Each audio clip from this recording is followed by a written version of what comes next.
Dan kali ini saya akan mengajak kamu untuk mendengarkan kisah atau pengalaman nyata dari pedalaman Kalimantan Tengah. Kisah nyata dari suku Dayak Manyan di pedalaman Kalimantan Tengah. Dan ini juga merupakan kesaksian dari Firmaun Daus, ya, paman dari sang penulis sendiri. Dan semua tokoh dalam cerita ini nanti saya akan bacakan ceritanya. Semuanya sudah meninggal secara bersamaan setelah terkena penyakit aneh selama 3 hari, kecuali paman dari sang penulis, yaitu Firman Daus. Seperti apa ceritanya?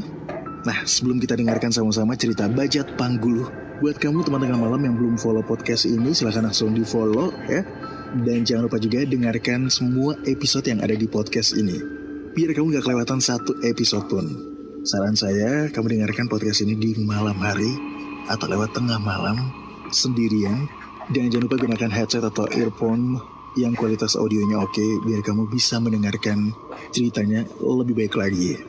Yang belum berkirim cerita atau yang mau ceritanya dimunculkan di podcast ini, atau mungkin juga suaranya mau muncul di podcast ini, silakan bisa kalian kirimkan cerita kalian dalam bentuk audio ya, recording.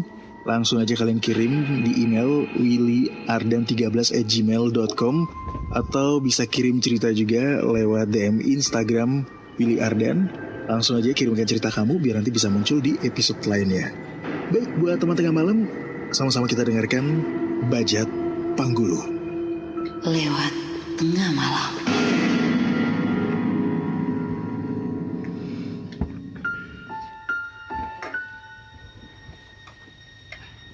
Siang itu, tanggal 21 Maret 2007, dalam keluarga besar kami tengah mengalami sebuah musibah yang sangat menyedihkan. Sepupuku telah meninggal dunia karena mengalami kecelakaan fatal yang menimpanya di tempat kerja. Dan karena saat itu aku dengan sang mendiang bekerja di perusahaan yang sama, maka akulah orang yang pertama dan menjadi satu-satunya dari pihak keluarga yang bertanggung jawab untuk mengurus segalanya. Setelah semuanya beres, kami baru bisa berangkat menuju base camp untuk kemudian melanjutkan ke kampung halaman ketika hari sudah menjelang senja. Nah, untuk perjalanan yang akan memakan waktu berjam-jam itu, kami menggunakan mobil Mitsubishi Strada yang muat 4 orang karyawan termasuk aku dan 1 orang dari anggota keamanan perusahaan security. Sedangkan untuk jenazah sepupuku sengaja kami letakkan di bak belakang. Selama perjalanan, kami lebih banyak diam. Bukan karena kami tak punya bahan obrolan, tapi dalam keadaan seperti ini, kebanyakan orang juga pasti akan diam dan larut dengan pikirannya masing-masing. Setidaknya itu yang terjadi denganku sekarang. Jujur saja, aku masih sangat sedih dan serasa gak percaya sama sekali kalau sepupuku akan meninggal secepat ini. Padahal kami berdua baru bekerja selama 1 bulan, dan itu pun masih belum merasakan gaji yang pertama. Nah, menit-menit pertama pada perjalanan kami itu memang masih terasa biasa-biasa aja, tanpa adanya hambatan. Bahkan aku yang saat itu kebetulan bertugas menjadi supir pun rasa yakin jika kami akan sampai tempat tujuan sesuai dengan perkiraan. Namun, ketika kami mulai memasuki kawasan hutan lebat yang penuh dengan tanjakan, mobil yang kami tumpangi semakin lama terasa semakin tak bertenaga lagi. Jangankan untuk mendaki atau menaiki tanjakan yang lebih tinggi, yang lebih rendah saja mobil ini hampir tidak sanggup lagi. Makanya, atas saran seluruh anggota rombongan, kami kemudian menepi dan memeriksa mobil tersebut dengan sesama. Setelah dicek kondisi mobil itu, kami tidak menemukan adanya kesalahan atau masalah dari kendaraan itu. Kondisi mesin serta yang lainnya baik-baik aja dan juga normal-normal aja sih. Bingung atas kejadian ini, kami pun sempat berdoa, lalu barulah kemudian kami melanjutkan perjalanan. Beberapa puluh kilometer dari lokasi tadi, dengan kondisi mobil yang tetap terasa loyo tidak bertenaga, lagi-lagi ada hal ganjil yang menghampiri perjalanan kami. Kali ini, melalui spion aku melihat ada seseorang yang sedang duduk di dekat jenazah sepupuku. Ini jelas saja membuat aku tersentak kaget dan juga bertanya-tanya, itu apa? Namun untuk mencegah kacaunya suasana, maka hal ini sengaja kurahasiakan dari mereka yang lain. Terlebih, apa yang aku lihat tadi munculnya hanya sepintas atau sebentar saja. 10 menit setelah mengalami penglihatan tadi, keganjilan berikutnya mulai bermunculan lagi. Dan untuk yang sekarang, aku mulai gelisah dan tidak tenang. Sebab dengan cukup jelas aku melihat ada seseorang yang sedang berlari dan mengejar mobil kami di belakang. Ada apa sih? Tanya salah satu dari anggota rombongan ketika saat itu aku kebanyakan menoleh ke arah belakang dengan penuh ketakutan. Tapi sebelum aku menjawabnya, tiba-tiba terdengar suara gebukan yang berasal dari arah belakang. Bang! Gede banget suaranya. Sontak hal ini membuat kami menjadi sama-sama kaget dan juga bertanya-tanya.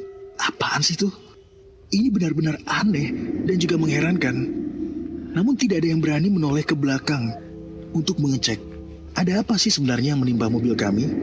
Bahkan aku pun gak berani untuk melakukannya. Sikap ini cukup lama kami pertahankan hingga akhirnya aku sendiri yang tidak tahan dan akhirnya menoleh ke belakang. Dan astaga, seketika aku menjadi terpekik dan juga ngos-ngosan. Sebab ketika aku menoleh tadi, yang aku lihat wajah sepupuku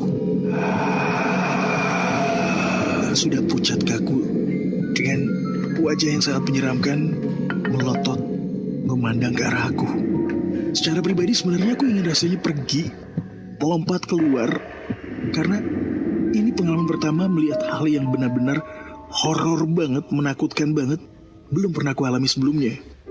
Tapi mengingat agar anggota rombongan tidak menjadi kacau, panik, dan berpikir yang bukan-bukan, maka akhirnya aku memilih diam dan tetap melanjutkan perjalanan tanpa membahas hal-hal aneh yang barusan kami alami tadi. 20 menit berlalu. Aku memutuskan untuk bertukar posisi. Kali ini Pak Security yang bertugas menjadi supir. Sebab di antara kami hanya aku dan security yang bisa menyetir. Selama mobilnya dibawa sama si Pak Security, atau yang lebih akrab kami panggil dengan sebutan Bang Feby, mobil malah makin loyo dan tidak bertenaga lagi. Ya, kecepatannya paling hanya 35 km per jam. Paling cepat 20 km per jam ketika menaiki tanjakan. Merasa keadaan ini semakin janggal dan juga aneh. Akhirnya kami kembali berhenti, mengecek, dan memeriksa mesin mobil. Nah, di saat inilah keganjilan yang lebih besar mulai bermunculan kembali. Pertama-tama, datangnya tiupan angin yang sangat kencang, kemudian disusul oleh timpukan atau lemparan batu. Terdengar jeritan suara tawa yang muncul dari arah hutan. Oh ya, kanan kiri kami adalah hutan lebat. Mendengar dan sekaligus merasakan langsung keadaan seperti itu secara bersamaan, akhirnya kami sudah tidak bisa lagi mengatakan semuanya itu normal-normal saja. Kami sepakat berpikir, kami tahu kalau itu adalah gangguan dari makhluk astral. Oleh sebab itu kami sepakat untuk segera berangkat dari tempat itu secepatnya.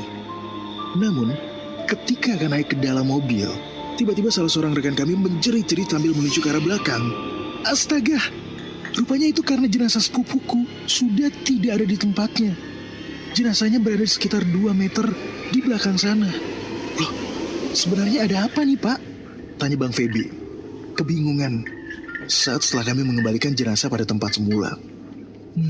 Aku gak tahu harus menjawab apa. Sebab aku sendiri sekarang ini lagi bingung dan juga lagi shock seperti yang lainnya. 15 menit telah berlalu, tapi kami masih berada di tempat itu. Semuanya terjadi karena mobil tiba-tiba ngadat dan tidak mau menyala. Padahal bahan bakarnya masih full. Mesinnya juga gak rusak. Cuma, ya entahlah, kenapa mobil ini jadi seperti barang rongsokan.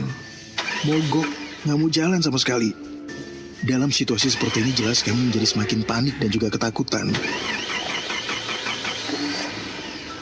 Apalagi dari dalam hutan tiba-tiba muncul suara geraman manusia yang semakin lama, semakin dekat, dan semakin menyeramkan. Panik? Tentu saja kami panik.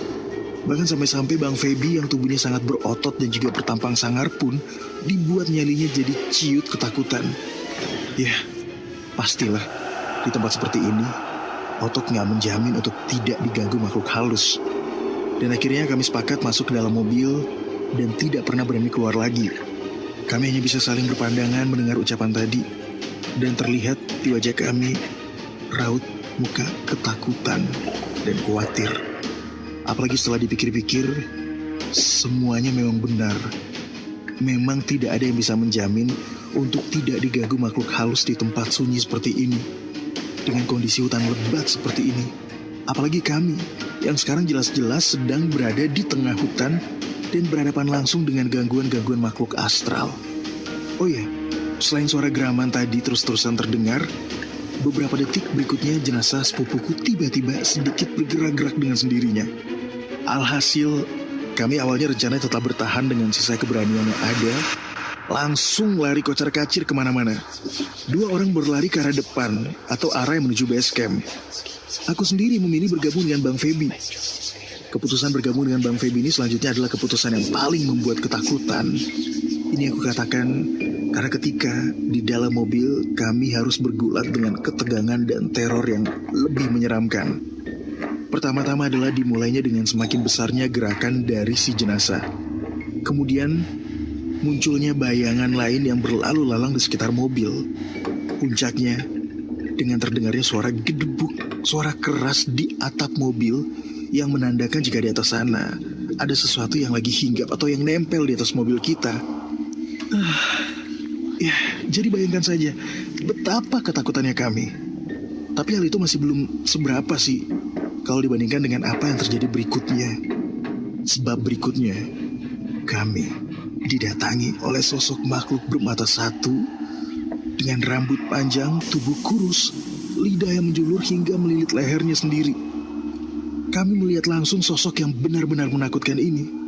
Dan aku teringat, ya, ini yang dinamakan Bajat Pangguluh. Bajat Pangguluh adalah salah satu dari sekian banyak jenis bajat yang ada. Ia merupakan jelmaan penganut ilmu Ilau Bajat. Ada yang menyebutnya sebagai ilmu pesugihan atau ilmu yang mendatangkan kekayaan. Tapi ada pula yang menggolongkannya sebagai ilmu santet. Mengapa demikian? Karena untuk mendatangkan kekayaan tersebut harus ada tumbal yang dikorbankan. Itulah sebabnya ilmu ini masuk kategori ilmu santet. Ilmu ini juga tergolong dahsyat dan cukup dikenal di kalangan pemburu ilmu-ilmu supranatural. Tapi ada juga yang bilang Bajat Pangguluh merupakan jelmaan penghuni ilmu Ilau Bajat. Tujuannya awalnya adalah untuk menjaga rumah atau kebun kita dari orang-orang yang berniat jahat. Tapi ya saat ini ilmu itu kebanyakan dibuang oleh tuannya karena dianggap terlalu banyak pantangannya. Jadi intinya sebenarnya yang kami lihat itu adalah sosok atau jelmaan kodam sebuah ilmu yang bisa berubah menjadi makhluk mengerikan dalam bentuk fisik yang real. Kaget, takut, histeris, dan akhirnya pingsan. Itulah yang menimpa kami sekarang. Kami baru tersadar ketika hari sudah menjelang subuh. Dan saat itulah kami mengetahui kalau Bajat Pangguluh datang memang karena ingin mengincar jenazah sepupuku. Ini terbukti dari berpindah tempatnya, posisi dan terbukanya kain pembungkus tubuh si jenazah. Adapun tujuannya mengincar jenazah itu adalah untuk menghirup sauh orang yang baru saja meninggal dunia. Nah, dengan menghirup sauh adalah sisa-sisa darah atau cairan tubuh. Biasanya, kesaktiannya akan semakin berlipat ganda. Jika sudah berlipat ganda, dia mampu membangkitkan mayat untuk membantunya melumpuhkan mangsa. Ya, kira-kira itu penjelasan yang aku dapatkan dari ayahku. Lalu melalui pengalaman hal ini pun aku baru mengerti sekarang jika sebenarnya ciri-ciri kehadiran Bajat Pangguluh sudah kami rasakan sejak awal, yaitu keganjilan-keganjilan yang sudah saya ceritakan di awal tadi, keanehan-keanehan yang kami alami. Tapi itu adalah versi pertama atau versi untuk Bajat Pangguluh yang liar. Sebab selain itu ada juga versi yang lain, yaitu versi Bajat Pangguluh yang jadi-jadian. Bajat Pangguluh jadi-jadian adalah hasil dari penjelmaan orang yang masih hidup tapi pernah menjadi korban Bajat Pangguluh liar. Maksudnya begini, jika kita bertemu dengan Bajat Pangguluh, entah itu liar atau hanya jadi-jadian, lalu kemudian terkena air liurnya, maka kita pun akan berubah menjadi Bajat Pangguluh juga. Perubahan ini akan terjadi setiap mengetahui ada orang yang meninggal dunia. Nah, jika sudah begini, kita seharusnya segera mencari penawarnya. Tapi katanya sekarang sangat langka. Baiklah, sebagai penutup kisah ini, aku sekaligus menyarankan agar berhati-hatilah ketika sudah memasuki wilayah Dayak Manyan yang masih berhutan alas dan terisolasi. Sebab di sanalah biasanya ilmu ini dibuang dan dibiarkan mencari korbannya sendiri. Dan hal yang lebih penting yang tak lupa pula untuk aku sampaikan adalah perihal orang-orang yang masih hidup namun pernah terkena air liurnya. Sampai saat ini masih belum bisa atau mampu aku jelaskan ciri-cirinya kepada kita semua. Tapi yang perlu aku tekankan adalah bahwa orang yang sudah terkena air liur si Bajat Pangguru itu bukanlah orang yang jahat. Apa yang terjadi dengannya patut kita prihatinkan, sebab itu adalah penyakit dan wajib disembuhkan. Sebab ia pun berubah sama sekali, bukan karena keinginan dan atau disengaja.